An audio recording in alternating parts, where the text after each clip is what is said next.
KBC में करोड़पति पति। सूरज के जीवन का एक ही फंडा था कि मेहनत तो गधा भी करता है, घर बैठे जो कमाए समझदार वही होता है। इसीलिए उसने कभी नौकरी ही नहीं ढूंढी। इस बात से हालांकि उसकी पत्नी शिखा बिल्कुल भी अग्री नहीं करती थी, पर फिर भी सूरज को समझाना बेकार था।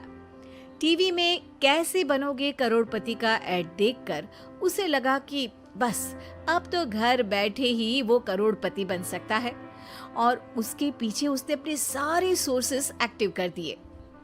2 हफ्ते में उसके कलीग के साले के पड़ोसी के बेटे का सोर्स निकलता है जो कि उसे शो में पहुंचा सकता है, और सूरज उससे मिलने चला जाता है। अच्छा, तो हमें मुकेश जी बता रहे थे कि आप हमें शो में पहुंचा सकते हैं। हाँ, उसमें कोई तकलीफ नहीं है। मैं कल अगर कोशिश करूँ तो इसी महीने में आपका नंबर आ जाएगा। अरे ये तो बहुत बढ़िया हो गया। अच्छा, वो सिलेबस और क्वेश्चन पेपर का कोई जुगाड़ है क्या? उसका तो कोई जुगाड़ नहीं है। तो वो वाकई में कुछ भी पूछ सकते हैं? हाँ, वो तो बच्चन जी पर है, जो पढ़ते हैं वो पूछ लेते हैं। पहली कोशिश फेल होने पर अब सूरज के सामने एक बहुत बड़ा सवाल था कि आखिर जवाब कहाँ से लाए। तब शिखा ने एक सजेशन दिया, क्यों ना सूरज अपने चचेरे भाई सुमित से मदद मांगे, जो कि यूपीएससी की तैयारी कर रहा था। हालांकि इतनी मेहनत करना सूरज को समझ में नहीं आता था, पर कोई और रास्ता ना मिलने पर वो आखिर सुमित से बात करता है। अरे सुमित, हमारा कैसे बनोगे करोड़पति के लिए सिलेक्शन होने वाला है। तुम हमें थोड़े चिट बनाने में मदद करोगे क्या? अरे भैया, चिट बनाए तो सालों हो गए, उसमें हमारा एक्सपर्टीज नहीं है, बल्कि आप बोलो तो हम आपकी पढ़ने में जरूर मदद कर सकते हैं। हट, कैसी अनाप शराब बातें कर रहा है तू। सूरज ने सुमित को मना तो कर दिया था, पर तैयारी करने के सिवाय कोई चारा उसे दिख भी नहीं रहा था। खासकर जब 12 के पेपर लीक करने के एक्सपर्ट शुक्ला जो भी हाथ जोड़ लेते हैं। आखिर सूरज को सुमित के पास जाना ही पड़ा, और उसने सुमित और शिखा से वादा किया कि वो बहुत मेहनत करेगा। 1 महीने की तैयारी के बाद फाइनल हुआ कि शो से 1 हफ्ते पहले एक ट्रायल खेला जाएगा, जहां पर सारे रिश्तेदार ऑडियंस की जगह पर होंगे और शिखा सवाल पूछेगी। दूर दराज से भी रिश्तेदार आकर हाजिर हो गए देखने कि आखिर कैसे बनेगा सुमित करोड़पति।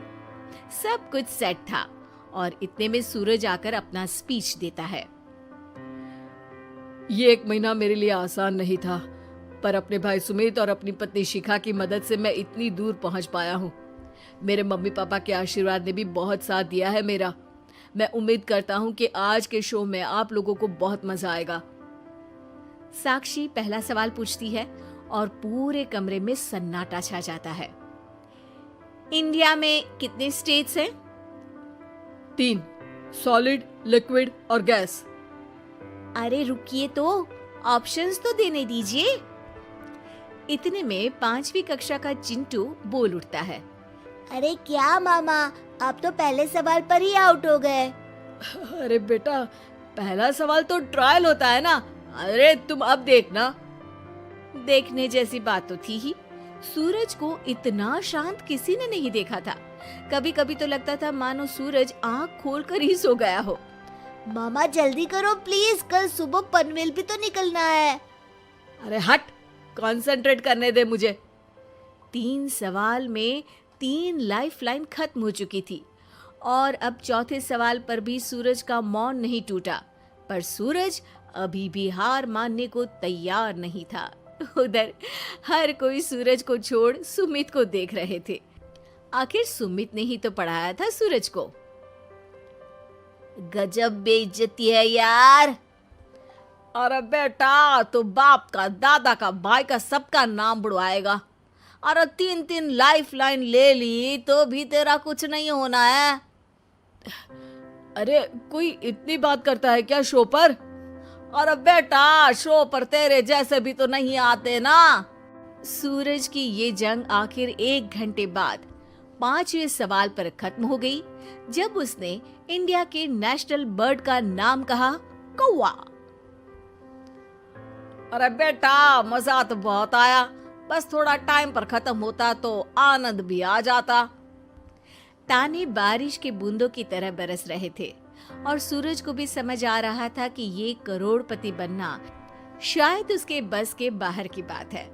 पर वो आखिर ये बात मान कैसे लेता?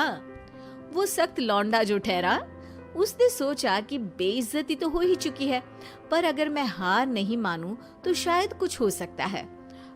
शिखा, तुम देखना, असली शो में आग लगा दूंगा, आग, करोड़पति बनूंगा मैं। हाँ, सब्जियां खत्म हो गई है घर पे, ले आओ। पहले पति बन जाओ, फिर करोड़पति बनना। अरे गजब बेइज्जती है यार। बेटा, अभी तो घर पर ही हुई है, 1 हफ्ते में तो तुम देश के सामने करवा कर आओगे। वैसे जब टीवी पर जाओ ना तो बस अपने मम्मी का ही नाम लेना, ठीक है? कोई पूछे तो बोलना कि पापा नहीं है मेरे। अरे पढ़ाई की, पेपर निकलवाए, इतने सारे लोगों को खाना खिलवाया, क्या फर्क पड़ा? इसीलिए मैं कहता हूँ कि मेहनत तो गधा भी करता है, घर बैठे जो कमाए वही सिकंदर। लेकिन मामा, गधे भी जानते हैं कि हमारा राष्ट्रीय पक्षी मोर है।